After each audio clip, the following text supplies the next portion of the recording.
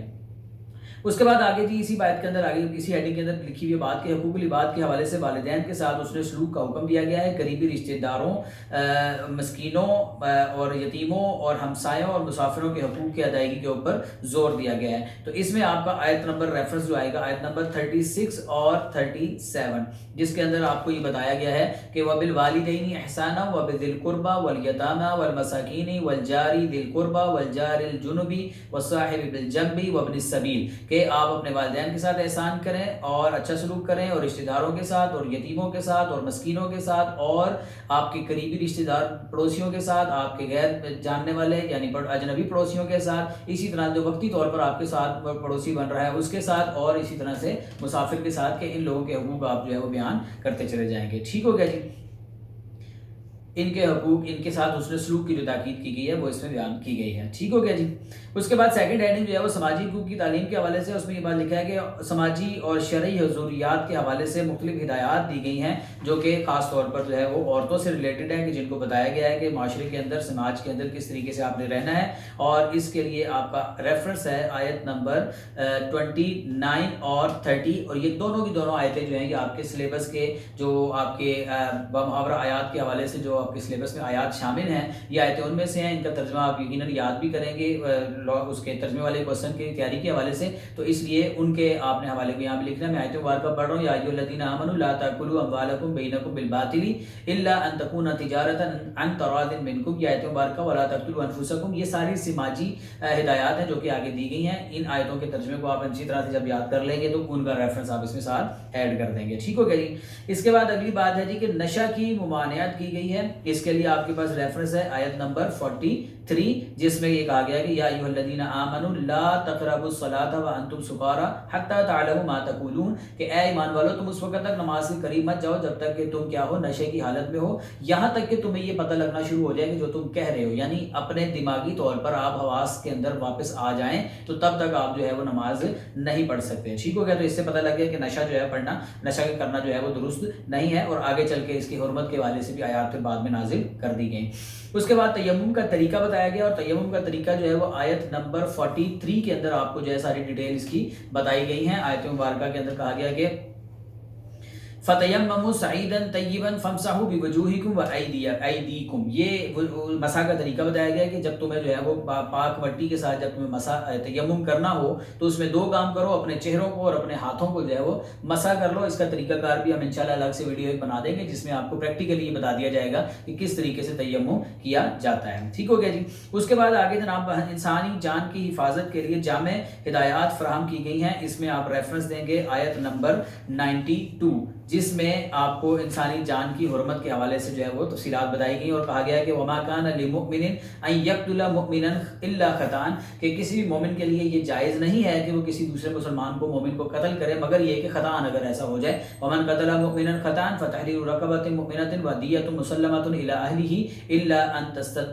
الا ان يصدقوا، کہ اگر بتایا گیا کہ اگر خطأ جو ہے وہ قتل ہو جائے تو اس کے لیے پھر ضروری ہے کہ آپ اس کا جو ہے وہ ایک غلام کو اس کے بدلے میں ایک مسلمان غلام کو آزاد کر دیں، یا پھر اس کا جو ہے وہ خون بہا اس کے مقتول کے جو اہل و عیال ہیں ان کو دے دیں اور خون بہا 100 اونٹوں کے برابر ہوتا ہے، اور یا پھر تیسری بات یہ کہ اگر وہ آپ کو معاف کر دیں، مقتول کے جو لواحقین ہیں وہ اگر معاف کر دیں تو پھر معاف ہے، ورنہ اس چیز کا بدلہ اس طرح سے ادا کیا جائے گا۔ اور اس کے بعد اگلی بات لکھی ہوئی ہے کہ ہجرت اور مہاجرین کی فضیلت بیان کی گئی ہے، اور یہ آیت نمبر جو ہے وہ 100 نمبر آیت ہے، اور آپ کو یاد ہوگا کہ یہ 9th کلاس کے اندر جو ہے وہ 10th کلاس کے اندر ہجرت کے حوالے سے، ہجرت کی اہمیت کے حوالے سے جو آیتیں وہاں پہ جو ذکر کی گئی تھی وہ آیتیں یہیں سے ہیں کہ وَمَن يُهَاجِرْ فِي سَبِيلِ اللَّهِ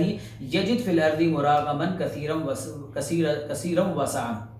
کہ جو بھی اللہ کے راستے میں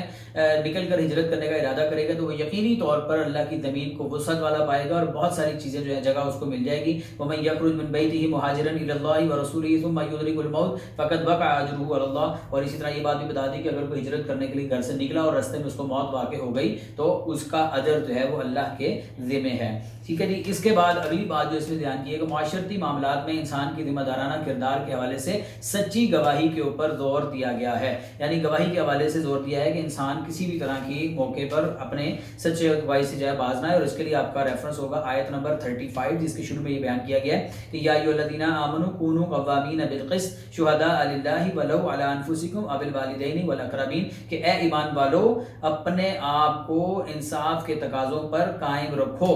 اور گواہی کے اندر ہمیشہ جو ہے وہ عدل کے ساتھ سچی گواہی دو، اگرچہ وہ گواہی جو ہے وہ آپ کے اپنے کسی رشتہ دار، کسی اپنی جان کے خلاف جاری ہو، اپنے والدین کے خلاف جاری ہو، یا آپ کے رشتہ داروں کے خلاف جاری ہو، تو تب بھی آپ سچی گواہی کو ترک مت کرو۔ تو یہاں تک آپ کے جو ہیں وہ پہلے 4 ہیڈنگز کے ساتھ آپ کی آدھی صورت کے مضامین جو ہے وہ کمپلیٹ ہو گئے ہیں، اور چونکہ اس کے علاوہ باقی جو مضامین ہمارے رہ گئے ہیں وہ انشاءاللہ ہم اپنی نیکسٹ ویڈیو کے اندر جو ہے وہ آپ کے سامنے ڈسکس کریں گے، اور اس کے لیے آپ پارٹ 2 اس کا دیکھ لیجیے۔ جزاک اللہ۔